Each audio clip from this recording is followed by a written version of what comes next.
years, the bodies of black children had been found in the woods, then the rivers of Atlanta, Georgia. In all, more than 24 victims, most of them strangled. By May 1981, the police and FBI were hiding in the brush, beside and below the river bridges. This was to be the last night, almost the last hour. I heard the splash. Bob Campbell, a police recruit, jumped to his feet, down beside the Chattahoochee River. I was really startled. It sounded like a body entering water. He looked up at the bridge. And I saw brake lights of a car come on. I saw red lights. The car started slowly moving away from me across the bridge. Campbell radioed the other team members up above him. I asked, did a car stop on the bridge? Because, I couldn't believe what I saw. And each person told me they didn't see it.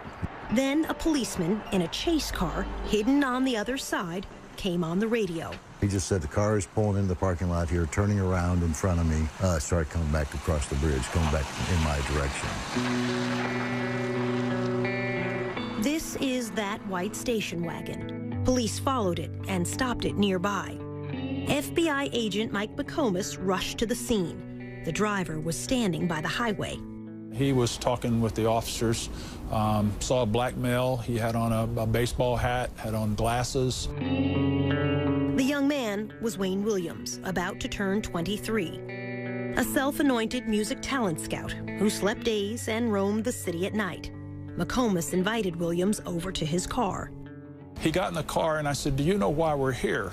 And he immediately said, yes, it's about the missing children.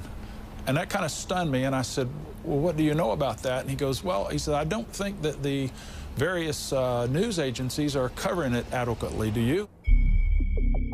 2 weeks later, this headline would break the news of that night on the bridge.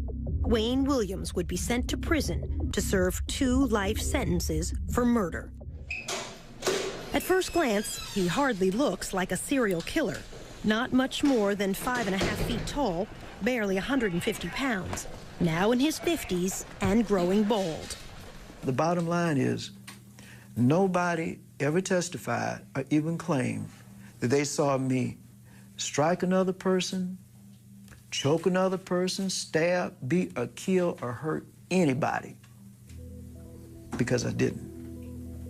This is the first time Wayne Williams has talked on TV in at least a decade. Why do you think you were convicted? Fear. What do you mean? Atlanta at the time was in a panic. They wanted any suspect that they could find, and let's just be honest, it had to be a black person, because if it had been a white suspect, Atlanta probably would have gone up in flames. It came very close to that. Do you think you'll ever be free? No, Dot, it's not a matter of if to me, it's a matter of when. Some 30 years after Wayne Williams' trial and conviction, there is still debate and some doubt. This time, you can be the judge and the jury. We'll lay out the evidence on both sides, and you'll hear from Wayne Williams at length.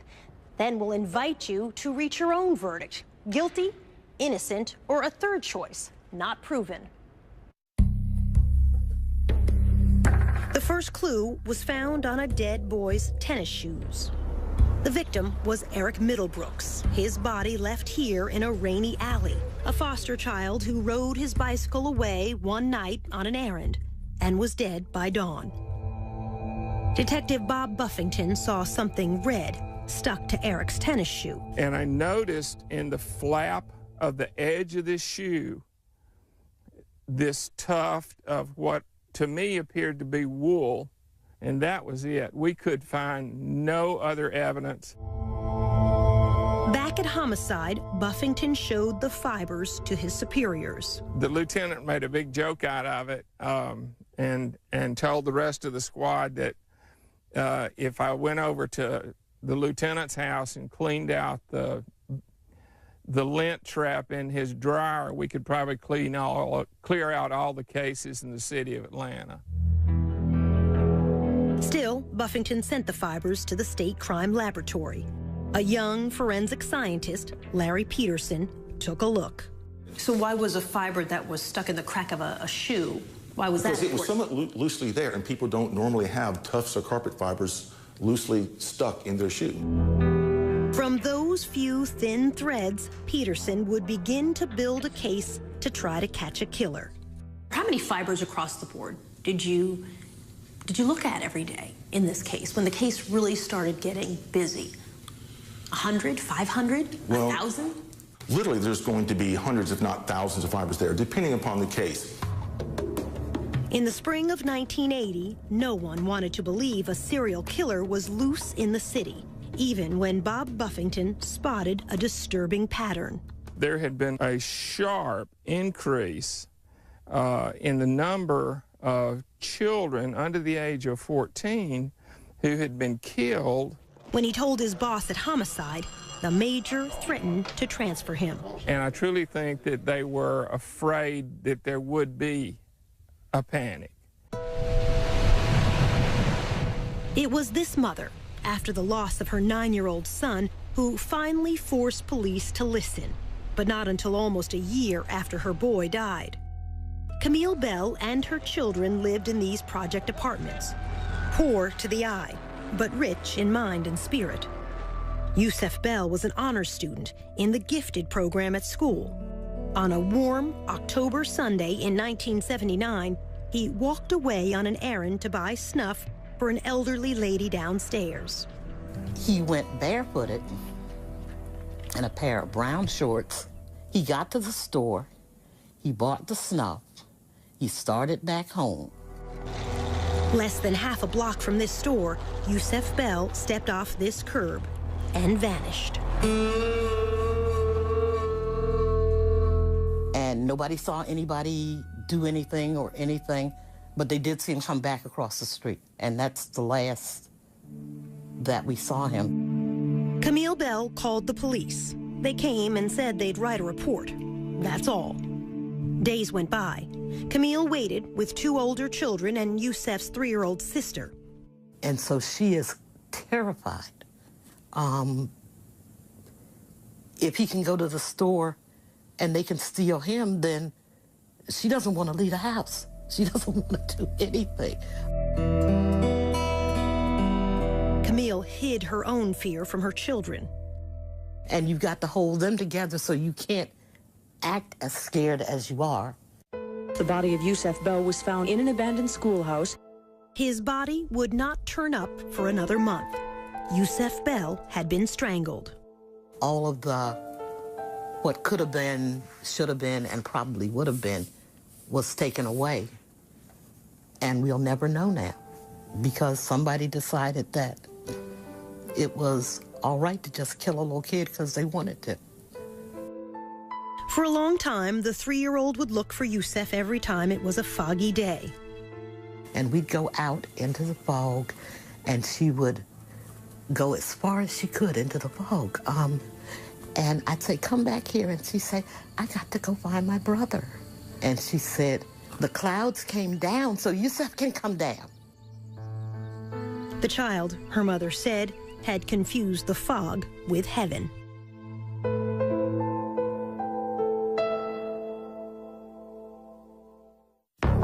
Still ahead, the boy who was too brave. I mean, he was like, man, I want to find this killer and get this reward money. A drive-by threat against the FBI chief's child. Some guy in a pickup truck said, I'm gonna get you, nigga. And in the end, the curious question of the CIA. When you're 19 years old, you're saying you work for the CIA. You've been recruited. I'll let the document speak for itself. I'm not going to comment on it. Then. Do you know how to kill someone with a chokehold? That's a yes or no answer. No, it's not. Yes, no, it not. is, actually. No, it's not. No, it's not. Do you know how to kill someone with a chokehold? No, it's not.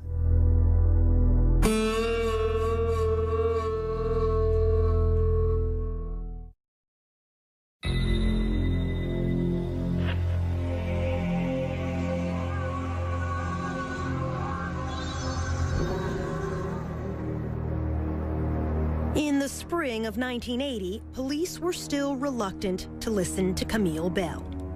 Children were dying on the streets of Atlanta in the daytime. Among them, Jeffrey Mathis, only 10. Like Yusef Bell, he walked down the street on an errand to this gas station to buy cigarettes for his mother. She never saw him again. What we had here was a predator, and what he was looking for was somebody who was cut off from the herd. And if you don't realize you're in trouble until you're in trouble, then you have no way of getting out. It would be another year before Jeffrey Mathis's body was found in a woods, miles from his home. His mother would join Camille Bell in forming a committee to confront the city's leaders. The reaction of the police was that we were overreacting and that there was no serial killer. Even though, by now, 6 black children were dead. 4 others were missing. Perhaps we were like distraught parents that really needed everyone's sympathy, but nobody needed to do anything.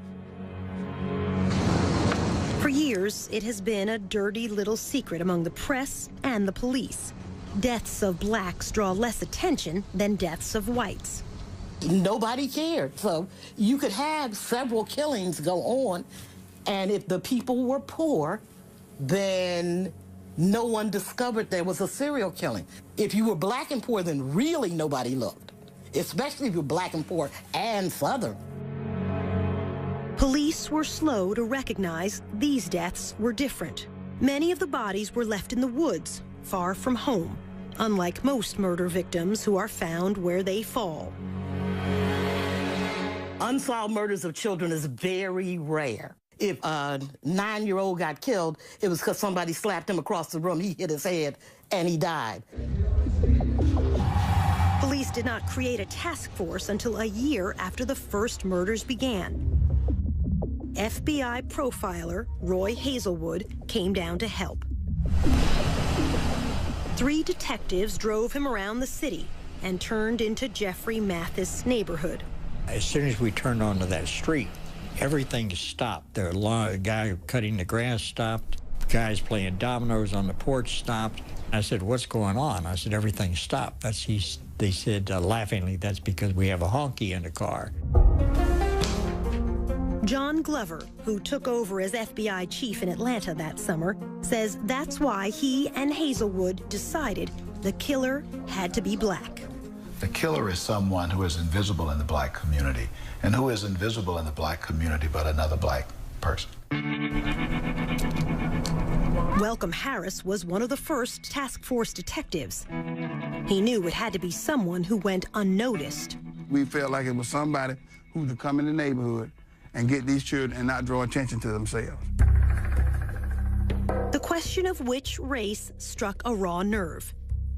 It had been only a dozen years since the murder of Dr. Martin Luther King. On the surface, Atlanta was a well-integrated city. Beneath the surface, it remained separate and unequal. My prayer and the prayer of everybody in there was we wanted the person to be black.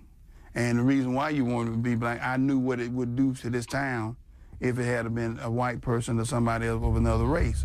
In the black community in the early 80s, a black serial killer was unheard of. All the classic serial killers were white, never black. Doesn't mean it didn't have one there. Today, black serial killers are not rare. In 2009, here in Cleveland, as well as in Milwaukee and Los Angeles, each time the accused serial killer turned out to be African American. Dr. Eric Hickey is a psychologist who keeps track of serial killers. Overall, in my study, 1 out of every 5 serial killers is African American. In the past, since 1995, over 40% are African American. We're finally saying, you know what, blacks do this too. There were whites who fed the fear in Atlanta. As FBI chief, John Glover had moved into this upper-class white neighborhood. His 12-year-old son was playing outside one afternoon. Some guy in a pickup truck, he was out in the yard. in our side yard. We were on a corner. We lived in had a corner lot. You know, said, "I'm gonna get you, nigga," as he was driving by. Kasim Reed, seen in these childhood photos, was only 10 when the first two bodies were found in the woods close to his home in the summer of 1979. My life did change. How so? Not out as late as you used to be, not able to ride your bike unaccompanied. In 2010, Reed would become the mayor of Atlanta. But back then, as the youngest boy in his family, his teenage brothers were his protectors. And I didn't move without my brothers for about a year. The bulk of the victims were boys like you. You're right. Your age. You're right. Black boys. Yes. Did you personally feel afraid? I can't honestly say that I really felt afraid, except for at moments. You would have a van slow down, and everybody was very mindful of vans at the time. People were suspicious of everybody, and they were afraid. And the children, you had children walking the street, car go by, you could see some of them were in fear. And for good reason. The murders were about to increase to a body almost every week.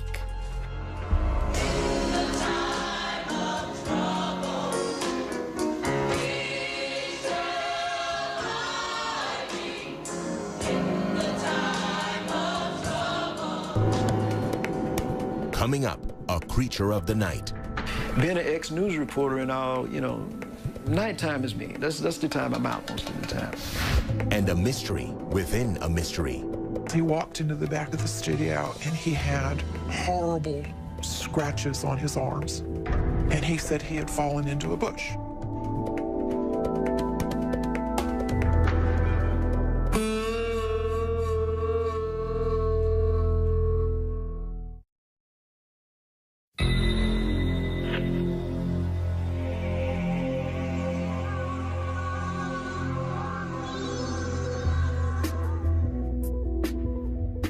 Many of the children who died were poor, who earned spending money carrying groceries, running errands for others. Or, like Luby Jeter, peddling car deodorizers outside this supermarket on New Year's weekend, 1981. His mother worried about his going off alone. He said he was a big boy. They had to catch him first. Luby was a good student, a sophomore in high school.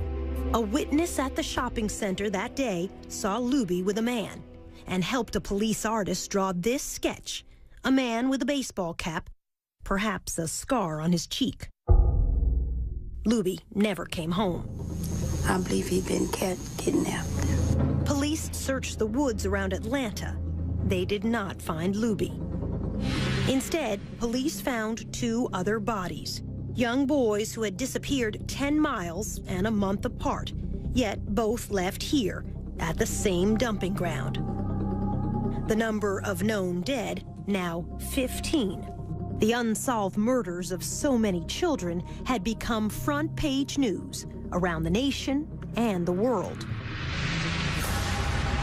This is the reward. The city announced a $100,000 reward, soon to grow to $500,000. The task force was swamped with sketches of suspects, none of them alike, many suggested by psychics. At the state crime lab, Larry Peterson was sifting through thousands of fibers: nylon, rayon, acrylic, acetate. Is it like looking multiple or smaller? It's like looking for multiple needles in multiple haystacks. Then, in January 1981, a breakthrough. Peterson realized they were seeing one green carpet fiber with a unique shape. This is a cross-section of that fiber, magnified many times. This particular fiber had two very, very large lobes and one short lobe. The lobes are the three ends of the boomerang shape. The shape was the most distinctive feature of the fiber. He showed me a slide taken from another carpet. This is a single tuft from the carpet, cut in cross-section. Yeah, I can't tell that's green. That's enough. Even putting the tiny fibers under the microscope didn't help me. How can you tell what color this is? Because in this green carpet, because of that light green, it looks very whitish. The color is seen microscopically is not going to be identical to what the overall carpet would be. Instead, an even more sophisticated microscope So let me just open this up. can separate colors to identify a specific fiber. We took another look. Oh, now you're talking. Now, Peterson knew what to look for. When I was looking at the fiber at first, I had no idea who had made it. I just knew it was very distinctive, and I would recognize it instantly. But he didn't know where to find it. Wayne Williams was not yet on anyone's radar. He had freelanced as a TV cameraman who shot fires and overnight news. He told us, You know, I know the streets of Atlanta. I've been around a while. Being an ex-news reporter and all, you know, nighttime is me. That's the time I'm out most of the time. now almost 23, a wannabe music producer, he was trying to form a singing group modeled after the Jackson 5. In fact, the afternoon Luby Jeter disappeared, Williams says this receipt shows he had an alibi, auditioning young singers from 4:30 to 8:30 that evening. The studio was a small demo studio. Kathy Andrews was co-owner of that studio. To my best recollection, he auditioned young kids for a group that never existed. They were roughly as young as 8 and as old, for the kids, they were as old as 11 or 12. Now living in another state, Kathy Andrews did not want her face shown because of what she saw on another day at her studio. At one point in time, when Wayne came for one of the sessions, he walked into the back of the studio and he had horrible scratches on his arms. Deep and painful, crisscrossing both arms. It was more this way and that way and that way and that way and that way and that way. And they were angry looking. And when I looked at him, the first words out of my mouth was, "Oh, Wayne, what happened? That looks awful." And he said he had fallen into a bush. 15-year-old Terry Pugh died late that January. His body dropped by the roadside in a rural county 20 miles from home. He had been strangled. His mother. Whoever killed him, he had a tussle with him because he had scratches all over. It gives me chills down my spine still. To this day, Kathy Andrews does not believe Wayne's explanation. He did not fall in a bush. It was, after you realized it, it was fairly obvious. I mean, and I don't know what else could have caused that kind of wound on his arm. The intervals between murders were shrinking. 19 days from Luby Jeter's disappearance until Terry Pugh's death. Then 15 days until the next victim. Soon 13, then 11. And before long, a body a week. FBI profiler Roy Hazelwood says this is not unusual for serial killers. They come to believe that they, in fact, are almost immune to mistakes, if you will, and they can take greater risks because it's more exciting, and because they're so superior, they don't have to worry about the inferior police catching them. After a month, Luby Jeter's body would be found in the woods, the boy left naked except for scraps of underwear. The medical examiner would testify Jeter apparently had been killed by, quote, a chokehold around the neck, a forearm across the neck. It's a question we'll have reason to ask Wayne Williams by the end of all of this. It's actually a very simple question. Can you kill someone with a chokehold? And when you were 19 years old... You probably could under the right I know for a circumstances. fact I could not. When we return, the boy who wanted to catch a killer. The body was indeed another victim of Atlanta's child killer or killers. I just know right away it was his body. Oh my God, Mom. And later, a failed lie detector test. It surprised him that he didn't beat that polygraph test. He was convinced he could beat a polygraph test.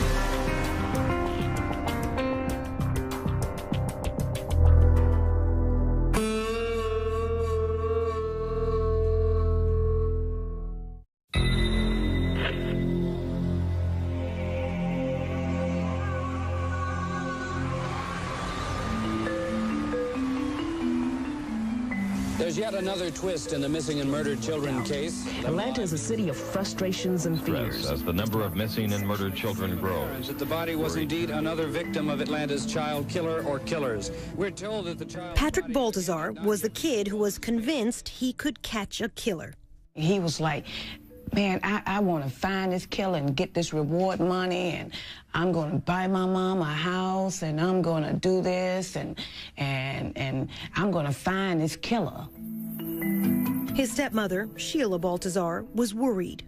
For a 10, 11-year-old child to be talking like that, that was just like, wow, you know, where's his mind at?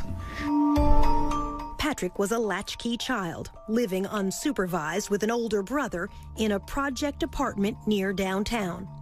He was very streetwise. He stayed out late at night, often at the Omni Center, now the headquarters of CNN, but back then a hotel complex with an indoor skating rink and a game room for kids. And that's where he spent a lot of his time at the games arcade. Wayne Williams was known to frequent the Omni, passing out these flyers as a talent scout to offer auditions to boys from age 11 on up. 15 kids are dead. 2 others are officially missing and listed as part... By early February 1981, more than a dozen young African-American boys had been found dead, many dumped in the woods around Atlanta. I was very fearful. My God. Sheila Baltazar pleaded to send Patrick back home to the rest of his family in rural Louisiana. If I had somewhere to send my son, I would have sent my son. One evening, a white man in a big car appeared to threaten Patrick and a small friend. The little boy said that Patrick said, man, that might be the killer.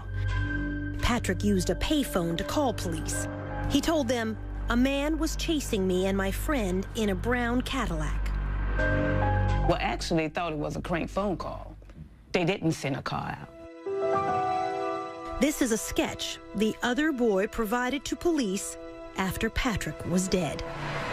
2 weeks later, on February 6th, Patrick stopped by the restaurant where his father worked to ask for money, then walked back toward the Omni. He never made it home that night. I'm like, he didn't come home? Oh, my God. That was the first thing popped in my head. Missing. Murdered. Oh, my God. The Atlanta Missing Persons Bureau continued their hunt for this missing child. 11-year-old... One day it seemed like it was a week. That was the longest search in the world. It was almost 2 p.m. when maintenance man Ishmael Strickland found the lifeless figure of a young black boy lying in some bushes. On the 7th day, a maintenance man spotted a body tossed down into the woods behind a parking lot at a suburban office complex. The bank was fairly steep. Medical examiner Joseph Burton had to hold on to a rope to get down to the scene. He had a ligature mark on his neck, like if somebody had a ligature and they were behind you or off to the side behind you, and they close their hands or fists together and pull the ligature, basically. In other words, killed from behind. Most likely, yes. All right, let me place another sample on this side. State Crime Lab scientist Larry Peterson attended the autopsy. I can recall at one autopsy pulling a fiber off of one of the victims. It was a green carpet fiber, and mounted the sample on the slide, went over and looked under the microscope and went, it's the same one. You knew right away. I knew right then. And it became apparent that the body was indeed another victim of Atlanta's child killer or killers. Again, local television carried these pictures live from the crime scene. As it was studied, it became apparent it was one of the 3 children listed as missing. We're told that the child's body, again, had not... Sheila Baltazar got a call from her mother. She say, they found another body. She say, I really feel like this is Patrick's body here, you know.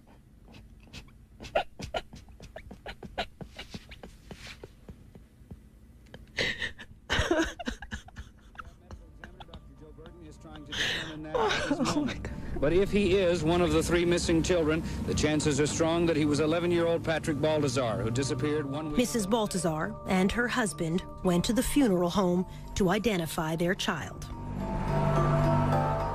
They told me he had struggled you know, for his life. And seeing the print, you know, the rope print across his neck, all the way around the front.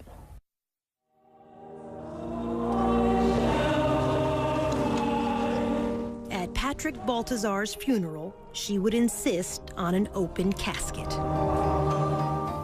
I just wanted the world to see that this child could have been anybody's child.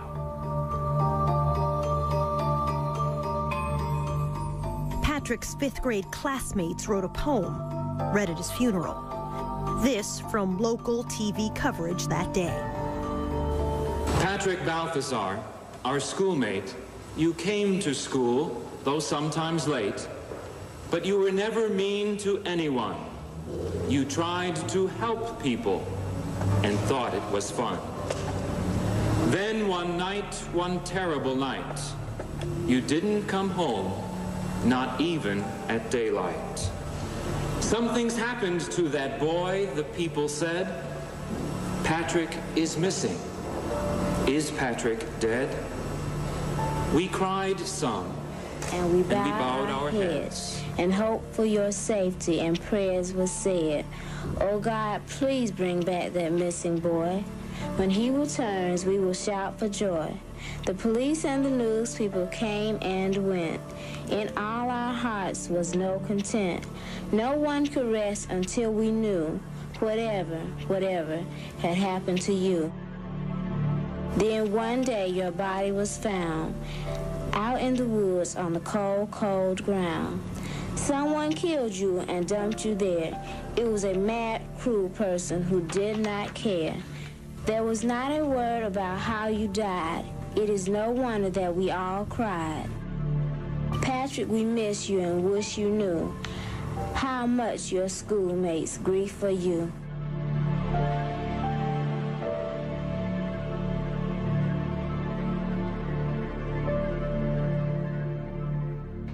Just ahead, the Klan under suspicion. It was an entire family of brothers that were involved in the Klan. And then, a disappearing nylon cord. Could have been the murder weapon, as far as I know.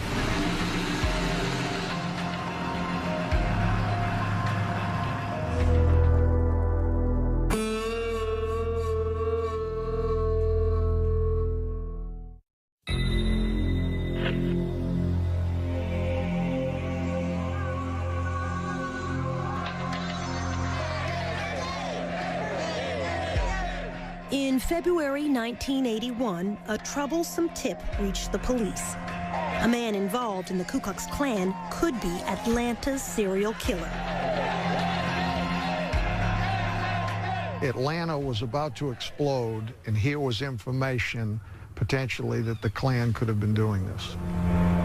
Bob Ingram with the GBI, Georgia's Bureau of Investigation, got the case.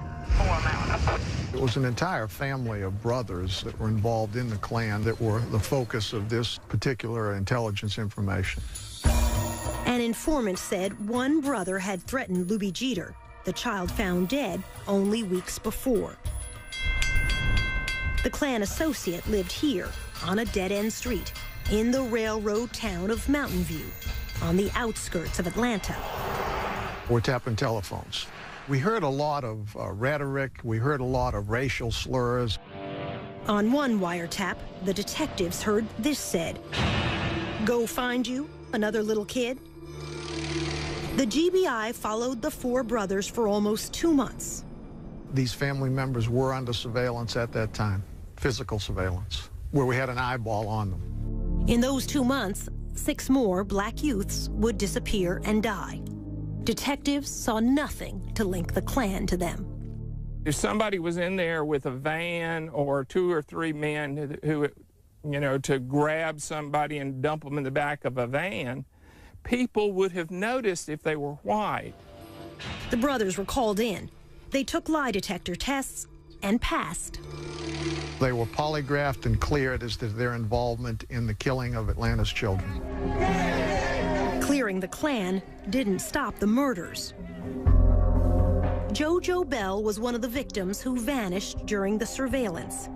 He used to hang out at this seafood carryout place. Manager Richard Harp. You come here and do anything, I'll give him $1 or $2. Just long enough he get money to go to show or get money to buy stuff at the store or something like that.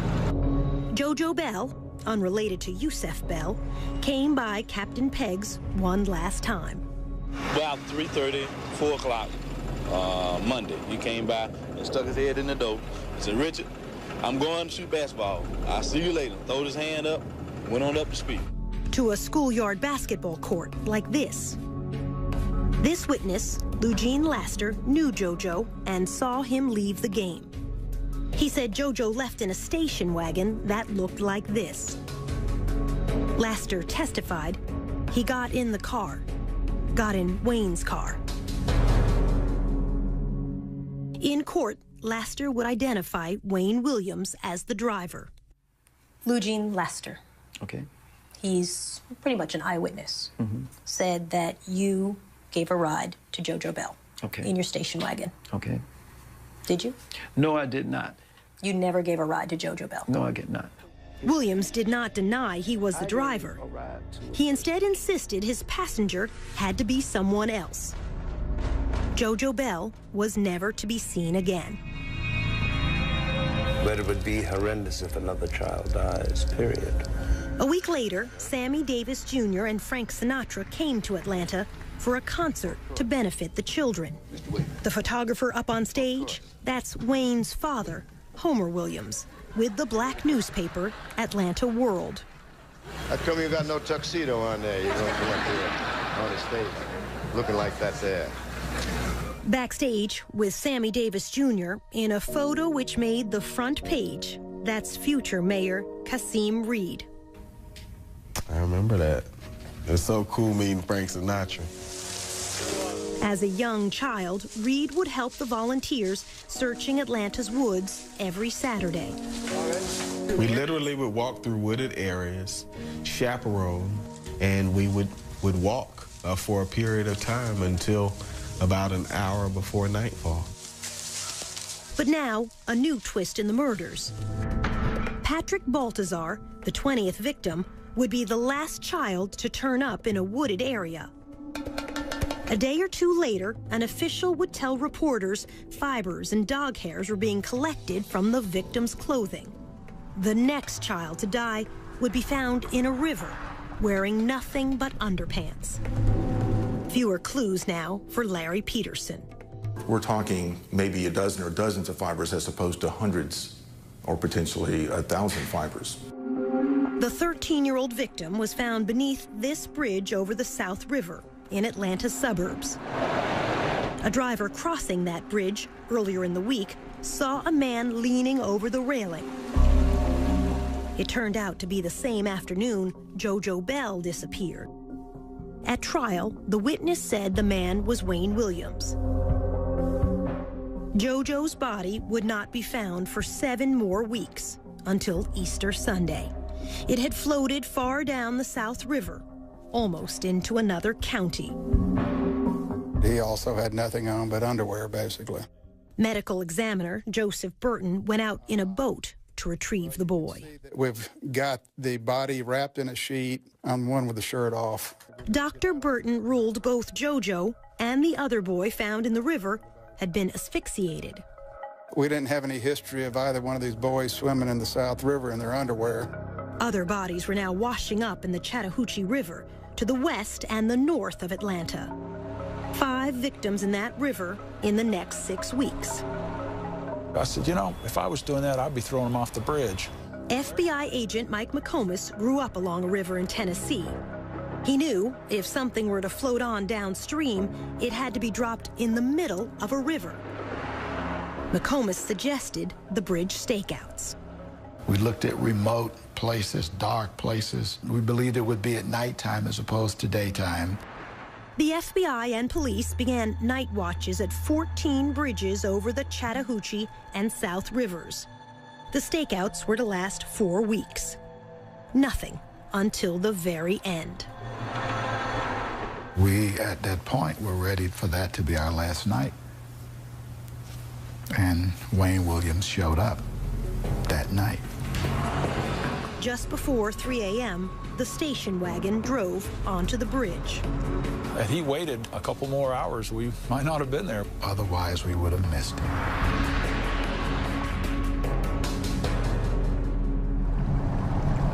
Next, the night on the bridge.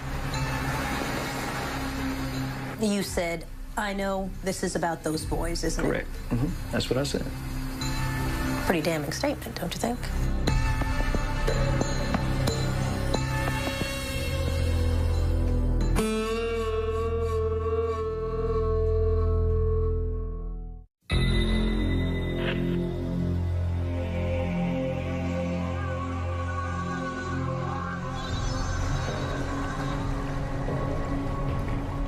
That night on the bridge, Wayne Williams says police made him the scapegoat because he was black.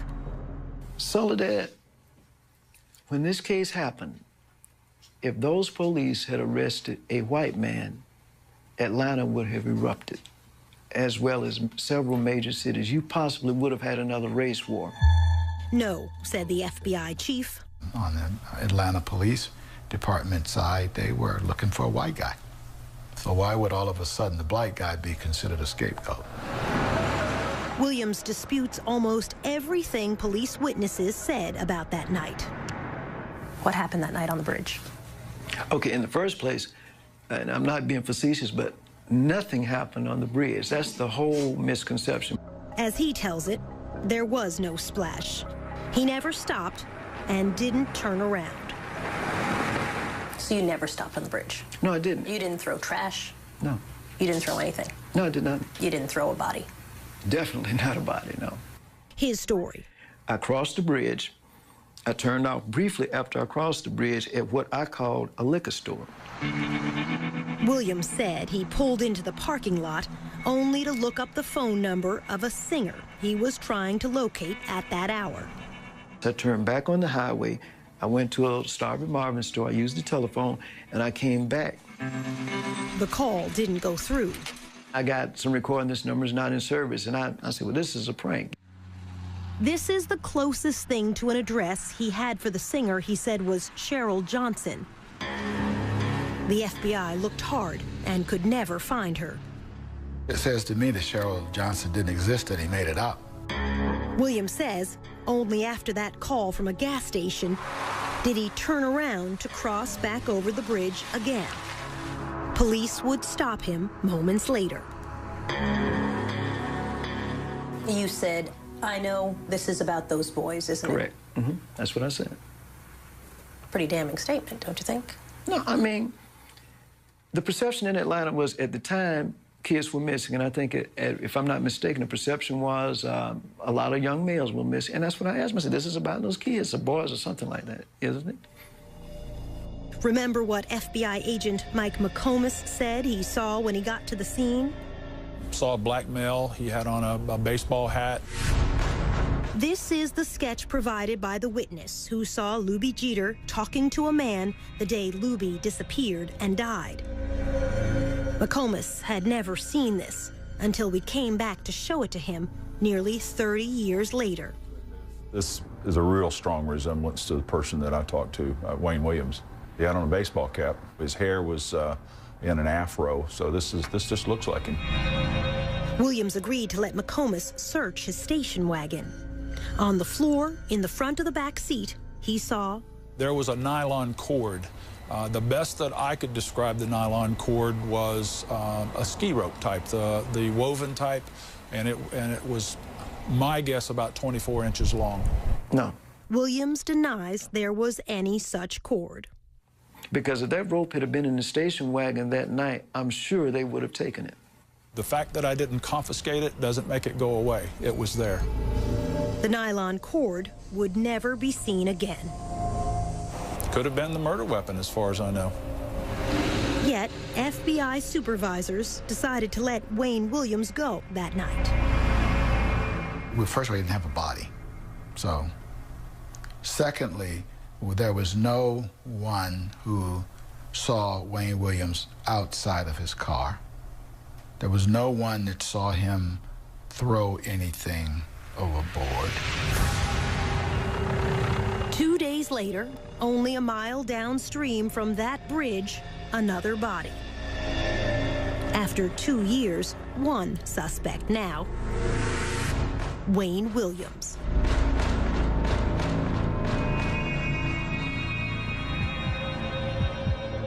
When we come back, the lie detector test. It surprised him that he didn't beat that polygraph test. He was convinced he could beat a polygraph test. I said some reaction like, I'll be darned. You're the guy we've been looking for 2 years.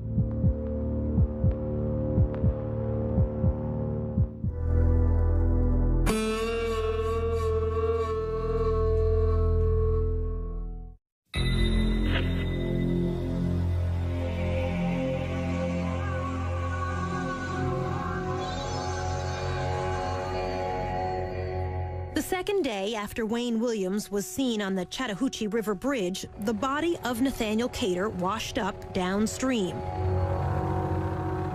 He was a down-on-his-luck drunk, 28 years old, but small, weighing under 150 pounds. Again, the medical examiner said Cater could have been killed, quote, with a chokehold, trapping the neck in the crook of the arm. His would be the last body found in the Atlanta murders, the 27th male victim. At Cater's funeral, Wayne Williams' father, Homer, took this photo for the Atlanta World newspaper.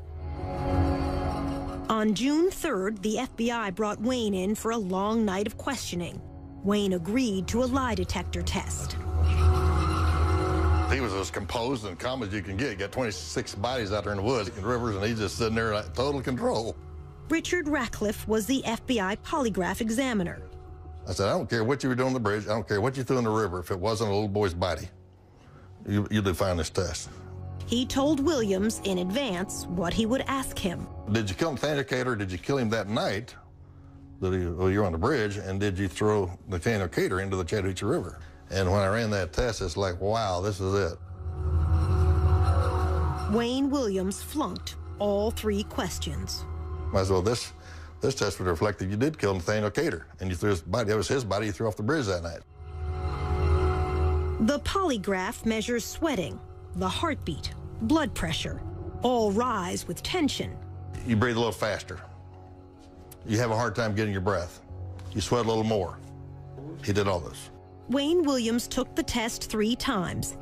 He failed each time. I said some reaction like, I'll be darned. You're the guy we've been looking for 2 years. It surprised him that he didn't beat that polygraph test. He was convinced he could beat a polygraph test. He sat there and studied it, and he said, what's this question right here? And I said, that's pretty good. That's, did you cause the death of Nathaniel Cater? And then he said, what's this question? I said, well, did you throw his body into the Chattahoochee River that night?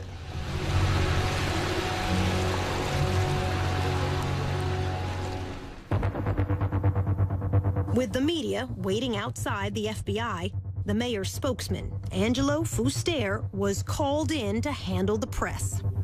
And in comes Homer Williams. Fuster asked Homer, a press photographer, why he was inside the building, trying to get a scoop on the suspect. And he said, no, that's my son. And I thought, oh, geez. Homer told Fuster. They detained him and impounded my car for littering. They detained him for littering, is what he said. And I said, that doesn't sound right. This is at night.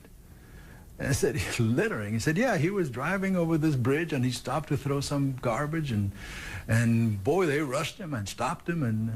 And at that point, I said to him, Homer, I don't think you need to talk to me anymore.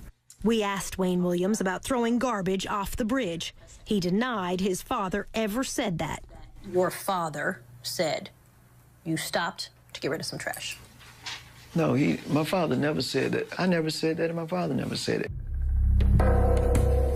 While father and son were inside the FBI, evidence technicians were combing the Williams home. The FBI's top fiber expert, Harold Dedman, led the search. In Wayne's bedroom, he took clippings from a purple bedspread and from a yellow blanket. The yellow blanket was located under Wayne Williams' bed. On the floor, a green carpet. This is a blow-up of those carpet fibers. They're the only company to produce a fiber like this. But Larry Peterson was still in the dark. I had no idea there was a bridge incident. He had been called to the FBI office to help search this station wagon, but not told why. Then he spotted FBI techs returning from their search, and so he went out to the home to snip fibers for himself. Saw the green carpet. Did you feel this is it? You know, I really didn't. Because it was a middle-class home, a young man living with his parents. But Peterson thought, I'm going to run these back to the lab and just look. I started with the green carpet. Once I put that sample under the microscope, I mean, I knew instantly that that was it. You knew that they had the killer. I knew that was it. And I had made hundreds and hundreds of comparisons to carpeting and various suspects and environments before, and nothing was even close until that night. Did you stand up from your microscope and scream, "Hallelujah, we've caught the guy"? I literally did just want to say, oh my God.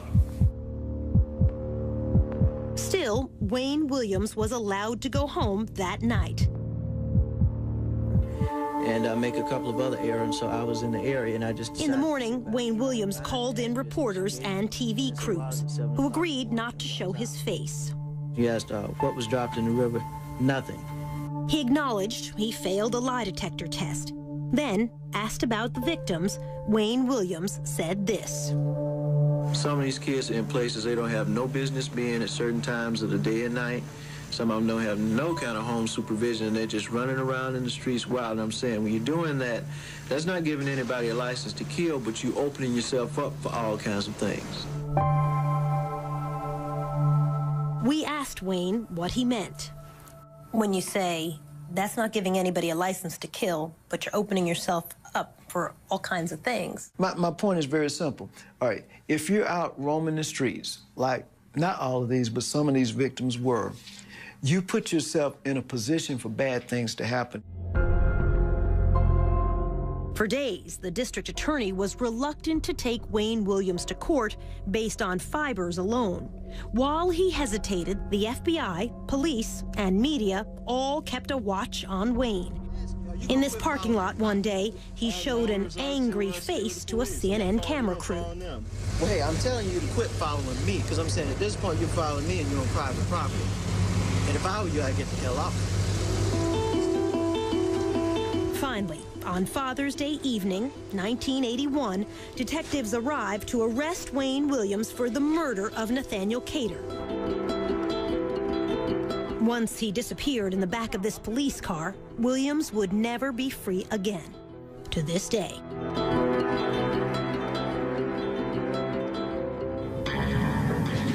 Ahead, the trial and a blow-up on the witness stand.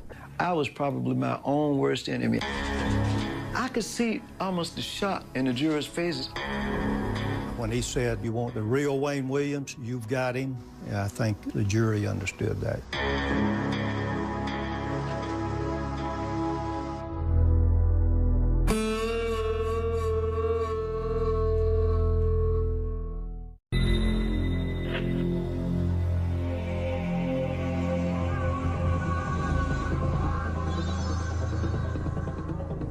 Wayne Williams would go on trial at the start of 1982.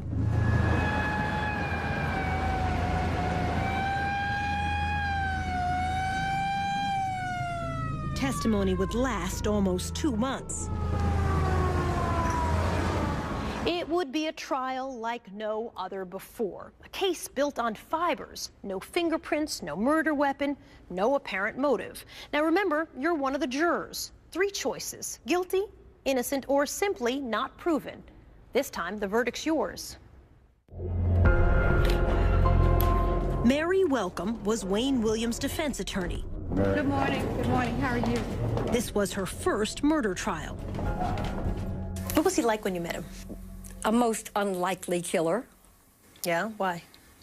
Because he just didn't appear to be the kind of person that could strangle anyone or have the strength to. To her, Wayne Williams seemed gentle, childlike. One day I left him in jail. I said, Wayne, is there anything I can bring? Would you like anything? He said, would you bring me some bubble gum? Williams was charged with and tried for only 2 murders, Nathaniel Cater and Jimmy Payne, both adults found in the same area of the Chattahoochee River. Cater's body was nude, but his hair was caked with mud. Digging through that silt, I was able to recover dog hair and fibers that were close to his scalp. The dog hair was consistent with Sheba, the Wayne Williams family dog. In Cater's hair was one of those unusual green carpet fibers. Under a microscope, Peterson could see the boomerang shape, just like those in the Williams family carpet. This is an actual piece of that carpet, which the FBI's Harold Dedman said was quite rare. It's got an unusual carpet fiber. It was manufactured for a limited amount of time. It was a 10-year-old carpet. On Jimmy Payne, the other victim, Dedman found yellow rayon fibers stuck to his cotton shorts, fibers consistent with the blanket under Wayne's bed. I personally took the cutting from the yellow blanket that was under the bed. This evidence slide contains the yellow blanket fibers that Dedman clipped that night, magnified by our own video camera. But when Larry Peterson had returned that June for a second search a couple weeks later, There was no yellow blanket to be found that I could find. There are a lot of things in your case that disappeared. You had a lot of disappearances.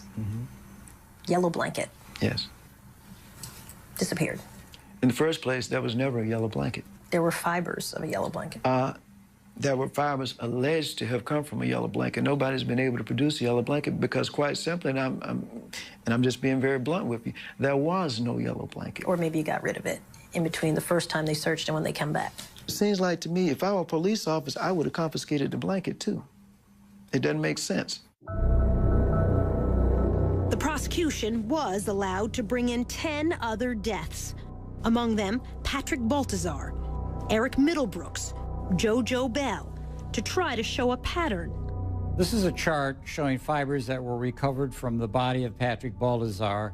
Fibers consistent with that blanket, with Wayne Williams' bedspread, the green carpet, hair from Wayne's dog, plus a leather jacket. The jacket was, as I recall, was hanging in his closet. And, Dedman told the jury, 2 human hairs were found inside Patrick Baltazar's shirt. These 2 hairs were consistent with originating from Williams. Then there was Eric Middlebrooks, and the fibers stuck to his tennis shoe. This is a blow-up of those red fibers. The same kind were in a car Williams was driving that year. This puts Middlebrooks both in the interior and of the 79 Ford and the trunk of the 79 Ford. Did you ever meet any of the young men who were victims? No, I did not. Never met them once? No. Not once? No. It's incalculable, the odds that that they were not in contact with him in his environment. The fiber evidence is your biggest obstacle. That fiber evidence may well have been manipulated in this case, point blank and simple. Simply because they had a suspect, it was Wayne, and that manipulation no doubt has continued even after my trial and up until this point. There were just too many fibers placed on too many bodies. Mike Derham, in blue, seen here the night of the verdict, was one of the jurors. What would the chances be of finding the same, all of these fibers? The chances would be just astronomical. This witness, Robert Henry, did place Williams with the very last victim, Nathaniel Cater. Henry worked with Cater. He said he saw him leaving this theater with Wayne Williams on the night of the bridge incident. Henry has no doubt, even today, about what he saw. We were holding hands, you know, like male and female. Well, if you were holding hand with one of my co-workers and both of you are males, what am I supposed to do? Turn my head? What's up, people? The next time I saw him, he was in the courtroom. When Wayne Williams took the stand, he swore he never met Nathaniel Cater. On the evening Henry said he saw them, Wayne testified he was home. sick and asleep in bed. His mother and father, now deceased, backed him up. Homer Williams said he had the white station wagon until almost midnight. Under cross-examination, in his third day on the stand, Wayne Williams blew up at prosecutor Jack Mallard. That morning, he was a complete different person. Immediately, he started attacking. He came out of the chute like a bull. When he said, you want the real Wayne Williams, you've got him. I think all of us, the jury, understood that, yeah. I was probably my own worst enemy. I was an arrogant, buzz-headed idiot at the time, and I played right into these people's hands. I could see almost the shock in the jurors' faces if they said, my God, is this the same Wayne that was up here yesterday? I could see that. Patrick Baltazar's stepmother was watching in court that day. I'm like, this man gotta be crazy. This man, I mean, it's like he's saying, you know, yeah, I killed him, but you better prove it. You know, can you prove it? He was doing everything he can to outsmart everybody. And it was like, I did it, but can you prove I did it? Camille Bell, Yusef's mother, believed Wayne to be innocent. She feels that last day on the witness stand convicted him. And then when he flared off, then they were ready to say, well, okay, so he does have fire. When you got angry with the prosecutor, you said, you're a drop shot. I called him a drop shot. What's a drop shot? What's that mean? Quite simply, in our vernacular, a drop shot is a guy who's not worth much of anything. You know, just drop him and shoot him and get him out of the way. In other words, you're useless. We reminded Wayne that he also called poor black children on the streets the same thing, drop shots. That does not make me a murderer simply because I said somebody is a drop shot or because I called him a drop shot. That does not make Wayne Williams a murderer because I say somebody is a street urchin. You know, come on, we're talking about murder. The fact is, I didn't kill anybody. The jury didn't come back until late the second evening. The verdict, guilty, on both counts of murdering the two adults, Cater and Payne. Wayne Williams was sentenced to serve 2 life terms. People only wanted to look at the negative side because they wanted in their heart for this case to be over and for Wayne to be the Atlanta monster. They wanted closure at any cost. Leaving court, Homer Williams walked by the prosecutor's table. He looked at us and called us sons of bitches. Still to come, no verdict in the deaths of any of the children. Even if it takes 30 trials, I don't care. You know, prove it.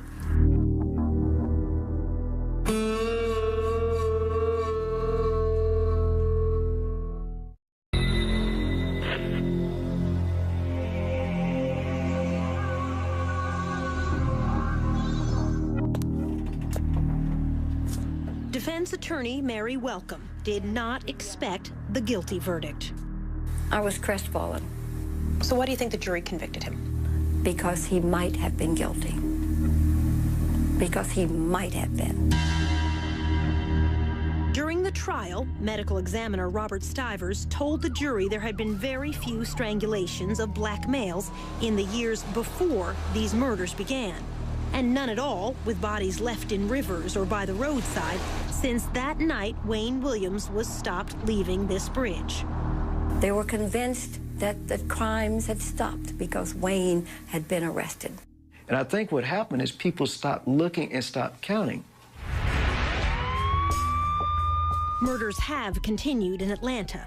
Shootings of black men, stabbings of black women, but not strangulations like before.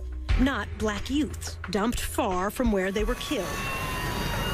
Detective Welcome Harris would stay on the police force another 25 years. We asked him how many more children were killed the way they were in the 80s. None that I can recall. None that I can recall. Wayne Williams' appeals would drag on for years. He almost won the first one. Georgia Supreme Court Justice George Smith helped a colleague write a ruling that would have reversed the verdict. He would have found that the evidence didn't support a conviction. That's what he did find originally. but the 5 other justices resisted. When we met, they pitched a royal fit. They were not going to overturn the conviction. The 5 of them would. In the end, all the justices, except Smith, agreed to uphold the conviction. Wayne Williams said the court was bullied into making its U-turn. I think the pressure came from as high as the White House, and we'll leave it at that. Not so, said George Smith, now retired from the court, but still practicing law in his 90s. I can't imagine that it happened in a case like this. I can't imagine it happening in any case, but certainly this case, it didn't reach to the White House. Smith did write a dissenting opinion. He said the fiber evidence fell short of scientific certainty, and the prosecution should not have been allowed to use the so-called pattern evidence on 10 other murders.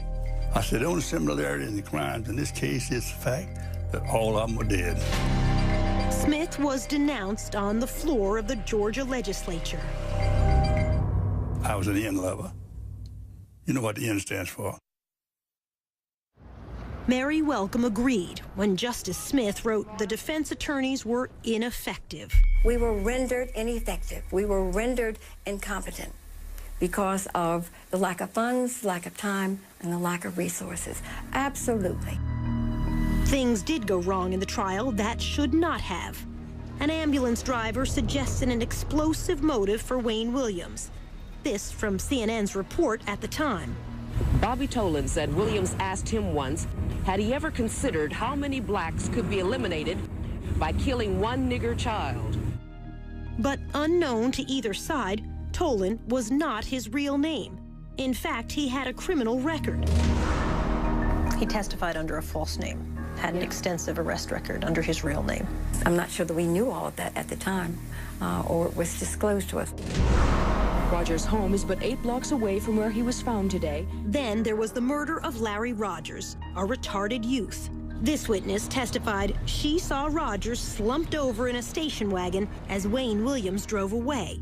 But another person also saw Rogers in that station wagon at that same intersection that day.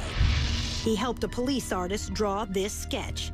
It does not look like Wayne Williams. However, the defense never called the other witness to ask about the sketch. No, I don't even remember seeing that. Supporters of Wayne Williams say there was one murder which shows the fiber evidence could be faulty. The death of 12-year-old Clifford Jones, left by a dumpster in an alley on a summer night in 1980. Some of those unusual green carpet fibers were on his body. Yet another boy said he saw a coin laundry operator kill Clifford Jones. Detective Welcome Harris said the boy was not believable. He exaggerated stuff. In other words, he was open to suggestions. And if you said that Mickey Mouse was up there, and if he sensed that you wanted him to say that, he said, yeah. Wayne supporters point out the laundry manager failed 2 police lie detector tests, but few are aware of a third test given by the FBI examiner, Richard Ratcliffe. The result? In layman's terms, he passed. He wasn't involved in killing Jones. Only days after Wayne Williams was convicted of killing 2 adults, Atlanta's police commissioner closed the books on 21 other murder victims, declaring they, too, were killed by Williams. Most were children, among them Clifford Jones and Yusef Bell. But without trials, the mothers were left without a verdict, one way or the other, in the deaths of all of the children. Camille Bell. Even if it takes 30 trials, I don't care. Prove it. The prosecutor's answer, it would serve no purpose. You can only serve 1 life sentence.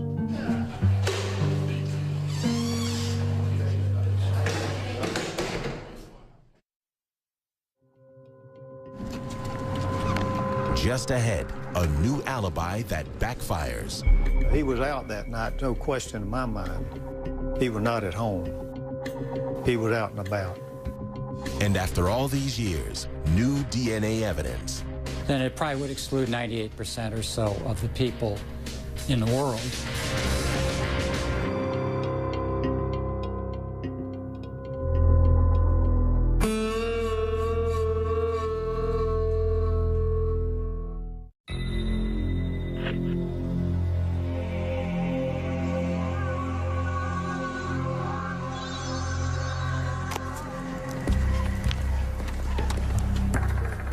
4 years after the trial, Robert Henry would change his story about seeing the last victim, Nathaniel Cater, holding hands with Wayne Williams. In this affidavit, Henry wrote, "If my life depended on it, I could not say the man I saw with Cater was Wayne Williams." Our producer confronted Henry with that affidavit. His signature is at the bottom. Yes, that's my handwriting. Whose words are those? They're not mine. Whose words are they? I'd rather not say. In the summer of 1986, Henry was in prison here when, he said, an associate of Wayne Williams came to see him and told him what to write. When you said, "I could not ID the face of Wayne Williams as the man I saw with Nathaniel Cater," are those your words? Those are words I was told to say. By? I'd rather not say. It might cause a problem. Could you ID the face of Wayne Williams? The person I saw holding Nathaniel Cater's hand was Wayne Williams, the man that was convicted of it. In fact, Henry had passed a lie detector test before he took the witness stand. When his visitor came to see him, Henry was serving 5 years for sex crimes. His false affidavit was used in court appeals. Wayne Williams lost each time anyway. To this day, is there any question in the mind whom you saw with Cater?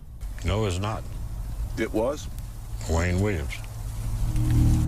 Robert Henry is not the only one whose story has changed back and forth over the years. So has Wayne Williams. At trial, Williams testified he was home all evening, sick in bed, when Henry said he saw him holding hands with Cater. Now, Williams says he has a different alibi for that evening. I was at a place called Hotlanta Records in College Park. Williams says he drove to that office near the Atlanta airport. He had taken photos for this poster the night before and went there to turn in this invoice to get paid. We delivered a bill and statement of services, and we were cut a check for it, and it was probably about 9 or 9:30 when I left that location. We reached Hotlanta's owner, Melvin Ware, now living in Los Angeles.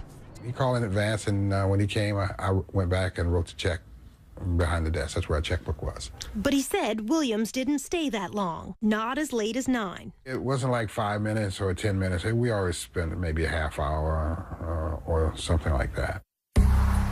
How did Wayne get to the office? He drove. I think he had his dad's car, if I'm not mistaken. Wayne's father, Homer Williams, testified he had the station wagon until almost midnight that night. But Chet Detlinger, an investigator for the defense, said Wayne told him long ago this was a lie. All he told me was he had the car, his daddy didn't have the car. Wayne said, but I had the vehicle, and I didn't want to corrupt my dad's testimony in the eyes of the jury, so I lied about it and said I didn't have it on the stand. What makes this important is what time Robert Henry says he saw Wayne and Nathaniel Cater together. It was about 9:15 or 9:30. It was on Lucky and Forsyth Street, downtown Atlanta. So at the trial, you said that you were in bed till 10 p.m. All right. You were so sick, your mother said that she had to help lie your body out on the bed. You were so sick. This is where the confusion with all of us came in. I got back from Hotlanta Records, probably about 9:30. But there's no one to corroborate that, even if his mother were still alive. Wayne said she probably didn't see him come in. Prosecutor Jack Mallard. He was out that night, no question in my mind. He was not at home. He was out and about. Less than 6 hours after Henry said he saw Williams and Cater here, police heard a splash under this bridge. Cater's body washed up downstream 2 days later. 30 years ago, there was no DNA testing. Now there is, and so new evidence. Remember those 2 human hairs found inside 11-year-old Patrick Baltazar's shirt? In 2007, the hair fragments were sent to the FBI's DNA laboratory in Quantico, Virginia. The result? The lab said it found this DNA sequence in only 29 out of more than 1,100 samples of African-American hairs in its database, less than 3%. Most important, Wayne Williams' DNA had the same sequence. I don't think they said it was a match. I think they said they could not rule out whomever the hairs were from as being the possible donor. The FBI's Hal Dedman, a DNA expert, said this finding is as strong as it can get with this particular type of testing. Then it probably would exclude 98% or so of the people in the world. Did you kill 11-year-old Patrick Baltazar? I did not kill Patrick Baltazar or anybody else. Did you ever meet Patrick Baltazar? No, I did not. Never been in contact with that kid? I don't even know a Patrick Baltazar. We offered to show the DNA findings to the stepmother, Sheila Baltazar. I can't read it. Please don't make me read it.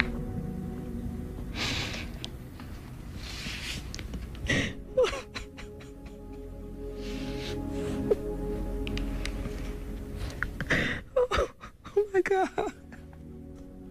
So we told her what the FBI report said. Wayne Williams cannot be excluded as the source of those two hairs. She listened. Then this. Without a shadow of a doubt, I really in my heart believe that Wayne Williams killed Patrick Baltazar.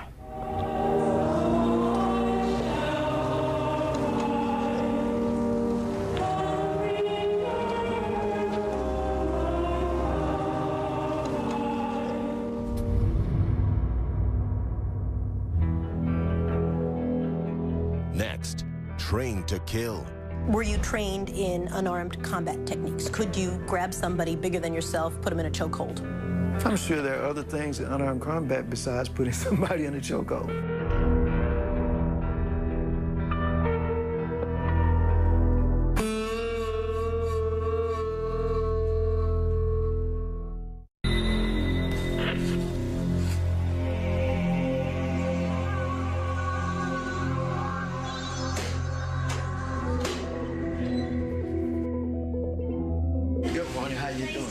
When we returned to prison for our final interview with Wayne Williams, we had one question he was not expecting. What Wayne had written about being recruited for espionage training as a teenager. At a secret government camp hidden in the woods near this North Georgia lake, where he was given what could amount to a license to kill. It's called Finding Myself. What's Finding Myself? It reads like an autobiography. Go ahead, I'm listening. I'm still trying to see. It's a account of your CIA training. We're not going to get into that. Why not? We're not going to get into that. I got a copy of it. Yeah, but we're not going to get into that. Why not? You're just simply not going to get into that. By his account, Wayne was fresh out of high school, just 18 years old, when he was approached by an associate of an old World War II spy living in the Atlanta area and was initiated into a secret world. You're not going to answer a single question on this? No, ma'am. Is it fake? No. Is it fictional writing? No. Did you work for the CIA? We're not going to get into that. In these pages, he said he spent his summer weekends in those woods, learning how to handle plastic explosives, hand grenades, and something even more chilling. So, I'll do the talking part, and you can answer what part of it you want. You write how you fired rifles, submachine guns, handled assault weapons, grenade launchers, C4, learned unarmed combat techniques through this training group over weekends. Is it true or is it false? We're not going to comment on that. When you're 19 years old, you're saying you work for the CIA. You've been recruited. I'll let the document speak for itself. I'm not going to comment on that. Did you work for the CIA?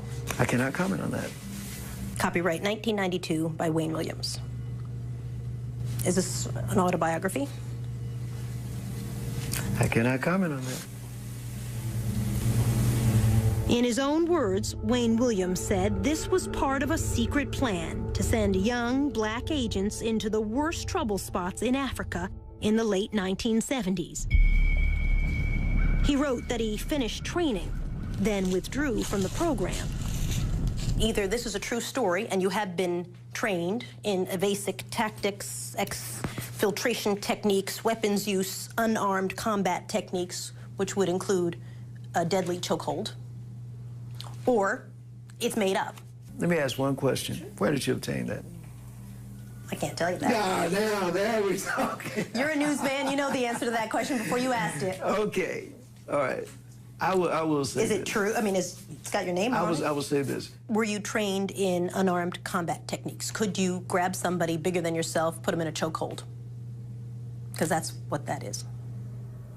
I'm sure there are other things in unarmed combat besides putting somebody in a chokehold. But when I talk to the military experts and I say to them, what exactly does that mean? That's one of the things on their list. Top 2 things, by the way. I wouldn't doubt that. So, are you trained in that or not? Let me say this.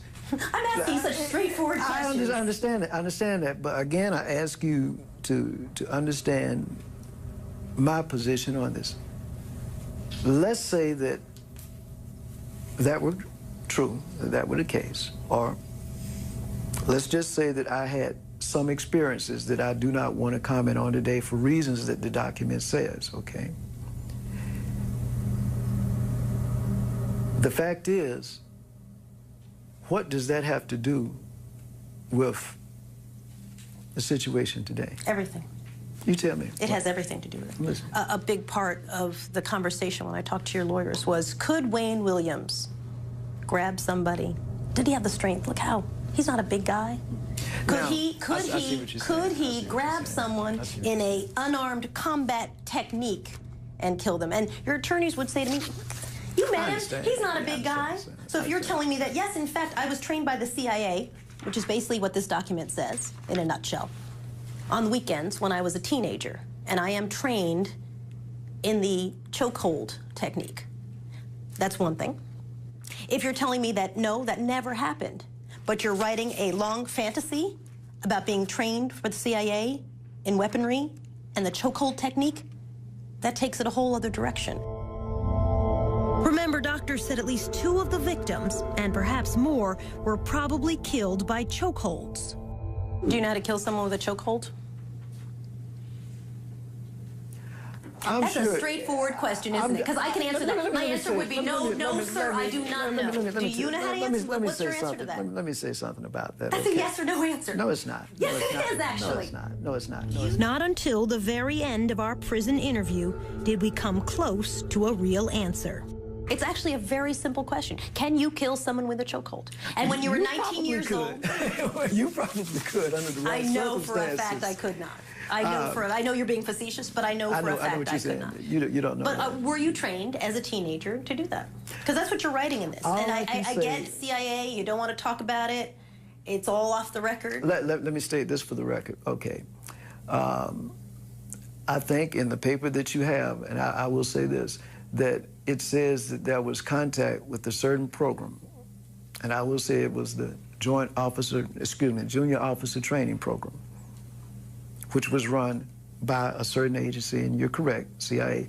But I never said that I worked for them. I simply said now who's splitting hairs? That I had some contact with some person, and that's all I'm going to say. Were you trained that's all I'm in gonna these say. techniques? That's all I'm going to say. He did acknowledge it was CIA training, but said no more. So, is this true, or only a fantasy in his mind? The mind of a man the courts have found to be a killer. We'll leave that question with you. The verdict is now yours to decide in your own mind. Again, the choices: guilty, innocent, or a third choice not proven either way. In a few moments, we'll show you the verdict that our audiences reached when this documentary was first broadcast. But before then, a look at some of the answers from those who lived through the terror 30 years ago. The prosecutor. Obviously guilty. The defense attorney. Not proven. One way or the other. The FBI agent in charge. Guilty of 2 double homicide. Sheila Baltazar. He could have killed all of them. The Supreme Court Justice. Not proven. The witness. Guilty. Camille Bell. Innocent but stupid. That first task force detective. No maybes, ifs, guilty. The right man for those homicides is in jail. The original audience verdict? Guilty, 69%. Innocent, 4%. Not proven either way, 27%.